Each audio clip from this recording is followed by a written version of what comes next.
Hey everyone, Casual here, and before we get into the video, I stream every day on Twitch, so give me a follow and let me know what you think of the build. What you're seeing right now is my Demon Formed Witch build. As you can see here, this build is quite insane to look at and was done thanks to a lot of help and research using Tsukuyomu, Judik, and Cliptis for their very helpful information in their build guides, and our friend Addy for theory crafting and getting this build to the next level. So without further ado, let's get right into the build guide.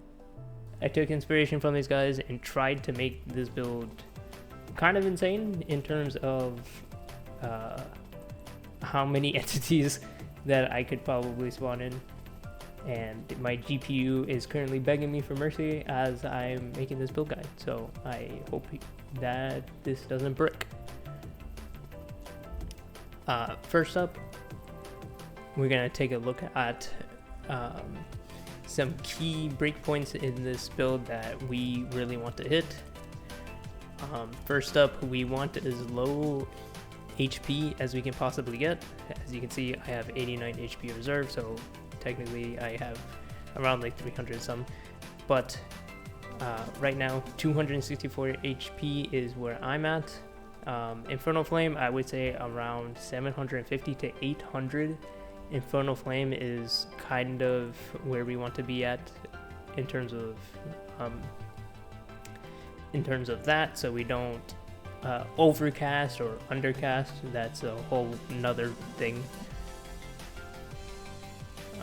So overcasting is if we have too low Infernal Flame, Barrier Invocation will stack like 2 times, 3 times, or so on and so forth.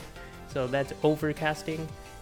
And undercasting is we won't generate enough Barrier Invocation to continue casting. So we just hit the sweet spot in terms of being able to cast. Right, we literally just have it at 1, so we don't take too much damage, and we're able to spam cast consistently. Another breakpoint we have in this build is our life recovery per second. As you can see, our life recovery per second goes all the way, honestly it just keeps scaling up because we keep taking damage, over to 1791. So we're able to stack over 600 Infernal Flame. I was able to get to 600 Infernal Flame, then the game kicked me for doing too many actions. So over 600, I have no clue if this build is able to achieve that. Energy Shield, we're rocking 4600 Energy Shield. A lot of people are rocking really high Energy Shield, like over the 6,000 mark. But I realized something: the more energy shield we have, the more life recovery from flasks we'll need. I figured that out while tinkering with the build, and I raised my ES to over 6,000 with my current setup, and it was not able to sustain the ES. But I toned it down to 4600, and now I'm able to sustain my ES while casting infinitely.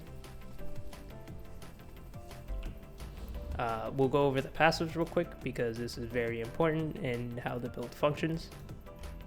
So for our ascendancy, of course, we're taking Demon Form, and for those who don't know what Demon Form does, it grants us +6 to all spell skills, but we get Demon Flame. And what Demon Flame does is we lose 0.5% of our life per second per Demon Flame.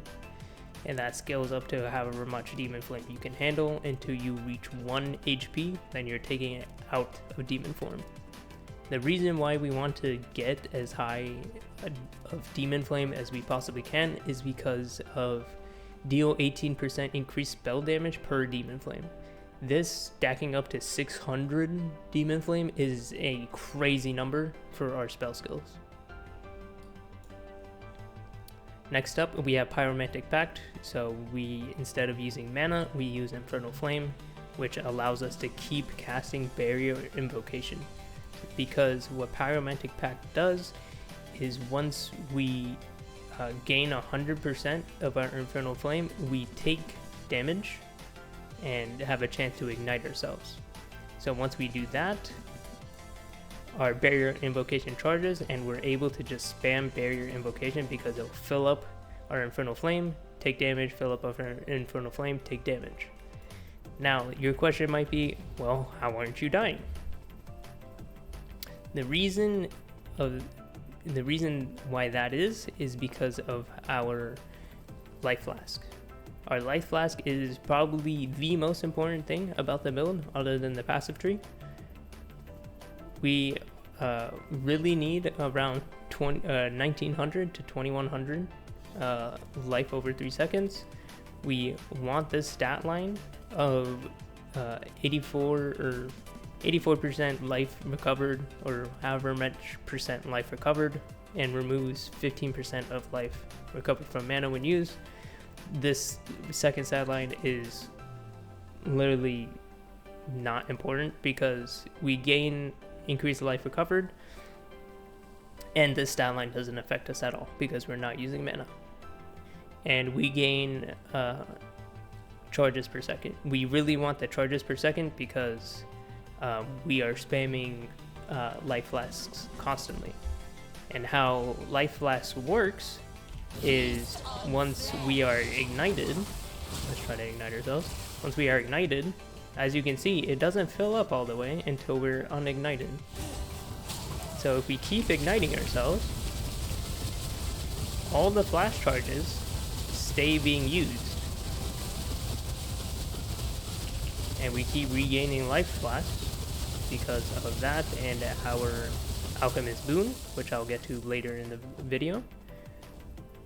So we're able to sustain life flasks, therefore we're able to sustain our energy shield while mapping. And how life flask works is the charges are stored for when they need to be used. So if we spam our life flasks while we're ignited, one of them will be used and the other ones will just stay stored until they need to be used again. So that's how life flasks work. Now let's go over our passive tree. We're grabbing as much ES as we possibly can. So we're grabbing Melding, Soul Bloom, grabbing Illuminated Crown, Heavy Buffer. I did not grab these because I found that 4600 for my build in specific is the sweet spot for me. For you, it could be different. Grab this intel node over here for our infernal flame. If we have low intel, like 191 intel, this will not work. Grabbing Eternal Youth. Eternal Youth is mandatory for this build. If you don't have it, the build will not work at all. We're grabbing Savoring, and we're grabbing Dynamism. I would focus on grabbing every health or flask node first before grabbing Dynamism, because staying alive is more important than Dynamism. Hail Traveler, Pwn Concoctions, Lasting Concoctions, just everything for flasks. Oasis, I didn't grab Reinvigoration because I'm able to sustain my ES with the life flasks I have. Next up, we'll go over our jewels, which are just as important as getting our life flask nodes. So you definitely want to grab this jewel socket over here, this jewel socket down here. If you have enough levels, go ahead and grab this jewel socket down here, this jewel socket over here, and this jewel socket over here. First off, we'll start off with probably the most expensive jewel in this set, Adorned. Getting a high percentage is the most important thing. The higher percentage you have, the more effect the jewels will be. I have a 56%. This cost me around 18 divine at the making of this video. So that price can go higher or lower, but I spent 18 divine on this adorned. If you don't have the funds to make adorned or to have an adorned, definitely just use rare jewels that I'm about to list. So for our first 6 jewels, we want to grab increased life recovery from flasks. This is not a good one. We want 15% on life recovery from flasks. We want 15% from life recovery from flasks, and anything else, it doesn't really matter from the stat. So we want 6 of these. This helps the build just be a lot better.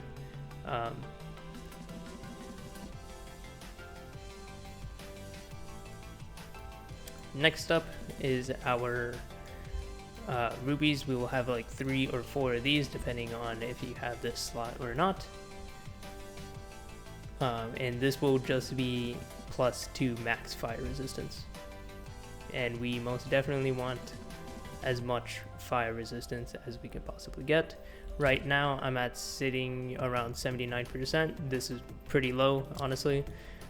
If you want to grab enhanced barrier, it'll go up to 80%, but you definitely want +2 to maximum fire resistance, and it will be a lot better. I unfortunately don't, because those are pretty expensive. As this build gets more and more popular, yeah, it will just continue and get more expensive, so jump on it while you can. And let's go over everything else. We're grabbing loose flesh, so we have damage recouped as life. This stacks with how much damage we're doing to ourselves with barrier invocation. That's how I got it up to 1700, is because of loose flesh. So definitely want to grab that. Then we want to grab dynamism, and over here I grabbed endless blizzard because we are using comet. I want our comet to be a higher level, so it just helps out for damage, even though at over like 300 demon flame, it just kind of doesn't matter if you have this or not. So this is completely optional. I just have it because I have 4 nodes that I just don't use.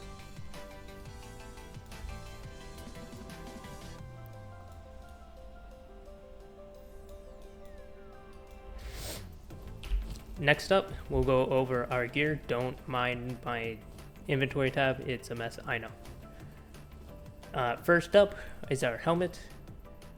You can use a rare helmet, like how I am, with high life per second and high ES. Every other stat doesn't really matter. Having resistances is good though, so if you're able to afford this type of helmet with resistances, go ahead and grab one.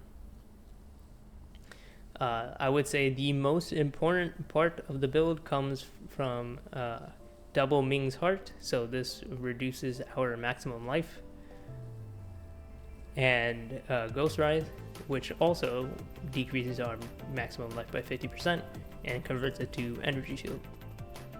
And probably one of the most, or if not the most important piece of gear that we need is our amulet. We want as high life per second as we possibly can.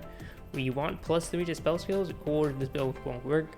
I tried +2 and it doesn't work. Having intel on here is good, so we don't have to sacrifice any nodes on our passive tree. And I would recommend at least 35 spirit for this build to function, as high a spirit as you can, honestly, but 35 is good enough. I also allocated resilient soul, so we have 20% increased life regeneration rate and 5% increase damage recouped as life, which helps out a lot.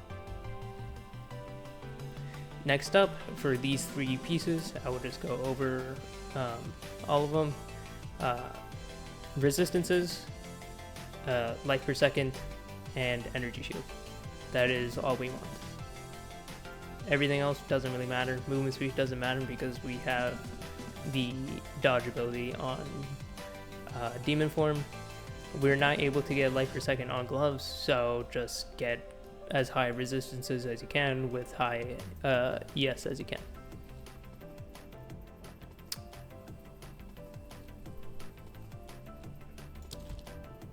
Let's move on to our skill gems. So for demon form, we want to be using second wind and ingenuity. You can honestly take second wind off and leave ingenuity on, but I like to have 2 charges just in case I do get taken out, which is kind of never, but it's just a nice safety barrier. Now the most important jewel is our barrier invocation. We want this to be a 6 slot, and we want everything in here to be level 19 and qualityed. So first up is our fireball, which is level 19, as you can see, and we qualityed it to have more of a chance to spawn in more projectiles. We're casting this literally all the time, so having that 10% is very useful. Our comet, we have increased critical hit chance, but that kind of doesn't matter considering how much we're casting comet. But we most definitely want this to be level 19. The reason for the level 19 is the higher level these skills are, the more mana they're gonna cost, which gets transferred to the infernal flame. So the higher the level, the more infernal flame it costs, which is able to do a constant loop. So if you're not able to use level 19 gems, you will have to wait until you are able to use level 19 gems. If you use level 18 gems, they will not work. We're using Spell Echo, so Comet casts twice and Fireball casts twice instead of just casting once, so we have more Comets and more Fireballs being casted. We're also using Scatter Shot for our Fireball, so more projectiles. And we're also using Fork for our Fireball, so we have even more projectiles. Next up is our Alchemist Boon. This is very important to our build, so definitely get a level 14 and quality it. We want to hit 133 dex for the build and 191 int for the build. If you can't hit those stats, the build will be bricked. So we need 133 dex and 191 int. As you can see, I hit these 2 stats, so we're able to go. So what Alchemist Boon does for us is 28% increased recovery from our flasks, and once we quality it, we are granted flash charges per second. Even though this is a low amount, this is very good for us. So we have 0.25 flash charge per second, so 4 seconds, and we have another flash charge. And we also have Herbalism on here, so 30% increased recovery from life flasks when a supported skill is active, so we have increased life flask recovery. Next up is our conductivity. We want this to also be as high of a skill as possible, so we can generate Infernal Flame quicker and ignite ourselves even faster. This is just to start the loop. After the loop has been made, we do not use conductivity anymore. And lastly, we're using Grim Feast. This is just so that if we have an oh shit moment, we have Grim Feast to refill our energy shield. And that is it for the skill gem portion of the video. Now, how this build works is that we use our demon form, so we're constantly in demon form, gaining infernal flame, and we ignite ourselves by using our conductivity to increase our infernal flame. So we use our conductivity, we take damage, then we're just spamming our life flasks and either holding or tapping our barrier invocation. I found it better to tap because if you're also holding your dodge button, sometimes if you're holding both, it does this where it kind of bugs out and just goes back and forth and in an endless rotation of just going back and forth. So you do have to spam one button. I tend to just spam barrier invocation rather than spamming my spacebar. And that is how to play the build. Some important things to note is we have to be very attentive to our life flask and our ES ratio. So if we are losing too much ES and our flasks aren't gaining enough ES, we have to tinker with the build. This is why I said the more energy shield you have, the more flask recovery rate you will need. Another important thing to note, the more infernal flame you have, the more mana the skill will need to fill up that infernal flame. So I would recommend to stay in the 750 to 800 infernal flame ratio and tinker with the energy shield and the life recovery rate as much as you possibly can. If you're able to go over 6,000 energy shield and not lose a ton of health, congrats. I'm not able to do that with my current setup, but that is definitely really good. The more ES you have, the more tankiness that you have, but this works out just for me. And I will leave you with some background footage on the build showcase. If you have any questions, be sure to leave it in the comments below. And I hope you enjoyed.